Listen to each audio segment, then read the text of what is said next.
श्री राम जन्मभूमि पर भव्य मंदिर निर्माण के लिए शुरू हुए निधि समर्पण अभियान के तहत सोमवार को स्वामी जितेंद्रानंद सरस्वती और बार के पूर्व अध्यक्ष अधिवक्ता विवेक शंकर तिवारी के नेतृत्व में भव्य श्री राम मंदिर निर्माण के लिए निधि समर्पण अभियान वाराणसी कचहरी में चलाया गया। इस दौरान अधिवक्ताओं ने श्री राम मंदिर में आस्था दिखाते हुए चेक और नकद के माध्यम से धनराशि दी। अधिवक्ताओं संघ निधि समर्पण कार्यक्रम के लिए कचहरी पहुंचे स्वामी जितेंद्रानंद सरस्वती ने बताया कि 492 वर्षों के इतिहास में श्री राम लला जन्मभूमि के लिए पिछले 70 वर्ष कानूनी प्रक्रिया में लग गए। इसके बाद अब यह क्षेत्र हिंदुओं को कोर्ट द्वारा प्राप्त हो चुका है और इस पर भव्य मंदिर निर्माण का कार्य होना है। इस 70 वर्षों की लड़ाई में हमारा साथ देने वाले या यूं कहे असल में लड़ाई लड़ने वाले अधिवक्ता बंधुओं के बीच आज यहां पहुंचकर भव्य श्री राम मंदिर के लिए निधि समर्पण का कार्यक्रम किया गया है और निधि इकट्ठा किया गया है। 492 वर्षों का संघर्ष और आजाद भारत के 70 वर्षों तक न्यायालय में चला हुआ मुकदमा अंततोगत्वा सुप्रीम कोर्ट के संविधान बेंच के सर्वसम्मत फैसले से हिंदुओं को श्री राम जन्मभूमि पुनः प्राप्त हुई है। तो स्वाभाविक है कि यह प्राप्ति में अधिवक्ताओं का और विशेषकर के पराशरन जी जैसे लोगों का बड़ा योगदान है। तो अधिवक्ता समाज पीछे छूट जाए, समस्त हिंदू समाज का इसमें धन लगे, यह प्रयास है। सबका समर्पण हो, यह प्रयास है। आगे आने वाली पीढ़ी के बच्चे कह सकें कि हाँ, राम जन्मभूमि के मंदिर में मेरे बाप का भी पैसा लगा है। हम किसी टाटा बिरला अडानी अंबानी का मंदिर नहीं बनाना चाहते। हम सनातन हिंदू धर्मावलंबियों के, क्योंकि इनके धन से बना हुआ मंदिर फिर हजारों वर्षों तक रक्षा का दायित्व भी इनके ऊपर ही होगा। इस अभियान के अंतर्गत आज कचहरी में अधिवक्ताओं के बीच, क्योंकि यह लड़ाई तो सही मायने में अधिवक्ताओं ने ही जीती है, चाहे वो सुप्रीम कोर्ट के हों या वाराणसी बार के हों। तो इस नाते आज हम अधिवक्ताओं के बीच में उनके निधि समर्पण में भाग लेने के लिए और उनके बीच हम आए हैं। अब इस बीच जा रहे हैं, कितनी खुशी हो रही है लोगों को। आप कल्पना कर सकते हैं 492 वर्षों का कलंक अगर मिटा हो और हम ऐसी भाग्यशाली पीढ़ी हैं जिसकी आंखों के सामने इतिहास बन रहा हो। अन्यथा हमारे बाप दादों ने तो टूटते मंदिर, छिजते विश्वविद्यालय और नष्ट होती संस्कृति और सभ्यता, यही इतिहास के पाठ्यक्रम में हिंदुओं के भाग्य में नसीब था। आज हम हिंदुओं के, हमारी पीढ़ी के सामने उठता मंदिर, बनता मंदिर, स्वाभिमानी हिंदू, ऐसे जो शब्द हैं ये हमारे जीवन में चरितार्थ हो रहे हैं। तो इसके लिए अपार प्रसन्नता है।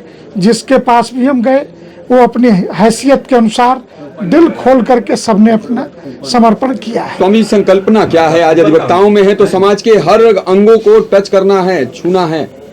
पूरे 140 करोड़ हिंदू पूरे विश्व में है।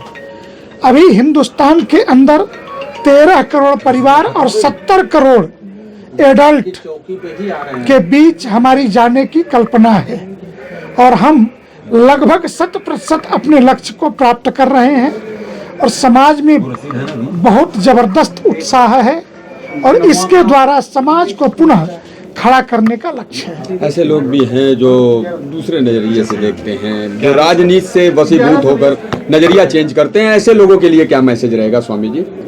मैं इतना ही कहूँगा कि कभी कभार राजकाज से अलग हट करके स्वयं के बारे में, अपने चरित्र के बारे में और भारत की राष्ट्रीय संस्कृति, राम की संस्कृति और कम से कम संविधान के पहले पेज पे जो राम राज्य का, राम दरबार का चित्र है उसका स्मरण कर लें। अगर संविधान को मानते हैं तो स्मरण करके कम से कम कुछ क्षण के लिए राजनीति का चोला उतार करके देखेंगे तो उन्हें समझ में आएगा राम ही राष्ट्र है और राम राज्य ही राष्ट्रवाद का प्रबल प्रतीक है।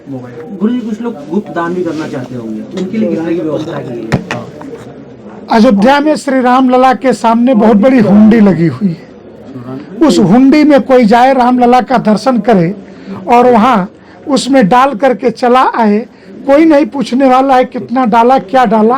वो बैंक के कर्मचारी आते हैं और उसको ले जा करके गिनती करके बैंक में जमा करके स्लिप जो है तीर्थ क्षेत्र ट्रस्ट के हाथ में पकड़ा देते हैं कि आज हुंडी में इतना निकला है। बार के पूर्व अध्यक्ष और वरिष्ठ अधिवक्ता विवेक शंकर तिवारी ने कहा कि श्री राम जन्मभूमि के लिए अधिवक्ताओं ने लंबी लड़ाई लड़ी। ऐसे में अब जब श्री राम जन्मभूमि पर भव्य मंदिर निर्माण होने जा रहा है तो उसमें अधिवक्ताओं की भी हिस्सेदारी होनी चाहिए। ऐसे में आज अधिवक्ता बंधुओं के बीच निधि समर्पण का कार्य, जो कि वाराणसी सहित पूरे देश में 16 जनवरी से शुरू हुआ है, उसको चलाया गया है। इस दौरान स्वामी जितेंद्रानंद सरस्वती जी भी मौजूद रहे। अधिवक्ताओं ने इस निधि समर्पण अभियान में खुलकर चेक और नगद धनराशि से दान दिया है।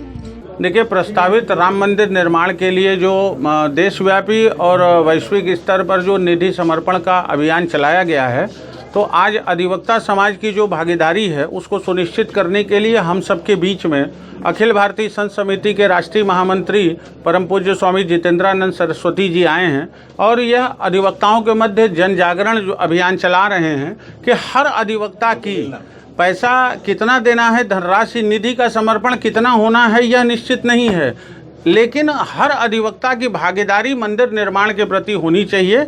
इसी के संबंध में आपका जन जागरण अभियान के लिए और तमाम अधिवक्ताओं ने नगद धनराशि के माध्यम से, चेक के माध्यम से आज जो है निधि का समर्पण किया है। तकरीबन जो एक कल्पना है कि कचहरी से इतनी राशि हमें भेजनी है। नहीं, देखिए, यह इस संकल्पना को हम लोग लेके नहीं चल रहे हैं कि हमको इतनी बड़ी धनराशि को जो है एकत्रित करना है।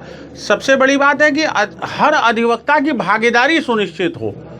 ये अपने आप में बड़ा ही पवित्र काम है, पुण्य का काम है और ये एक इतिहास बनने जा रहा है कि जिन अधिवक्ताओं की या समाज के जिन लोगों की भागीदारी मंदिर निर्माण में निधि समर्पण के माध्यम से होने जा रही है, उनका नाम युगों युगों तक लिया जाएगा। ये बड़े सौभाग्य की बात है प्रत्येक व्यक्ति के लिए कि भगवान राम के मंदिर निर्माण के लिए उनकी भागीदारी होने जा रही है। समाज के अन्य लोगों से क्या अपील रहेगी? हर व्यक्ति की भागीदारी होनी चाहिए। ये 500 वर्षों की लड़ाई के बाद ऐसा जो है अवसर हम लोगों के लिए आया है, हिंदू समाज के लिए, और प्रत्येक व्यक्ति इस निधि समर्पण का अभियान को लेके, कार्यक्रम को लेके आशान्वित भी है और उत्साहित भी है। ये केवल एक दिवसीय छोटे छोटे बच्चे भी निधि समर्पण कर रहे हैं, जो भी अपने गुल्लक में एकत्रीकरण करके रखे हैं, जो भी धनराशि है वो किसी न किसी माध्यम से राम मंदिर निर्माण के लिए वो अपना योगदान सुनिश्चित कर रहे हैं।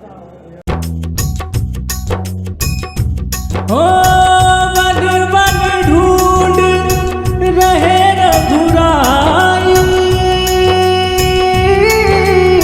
जनक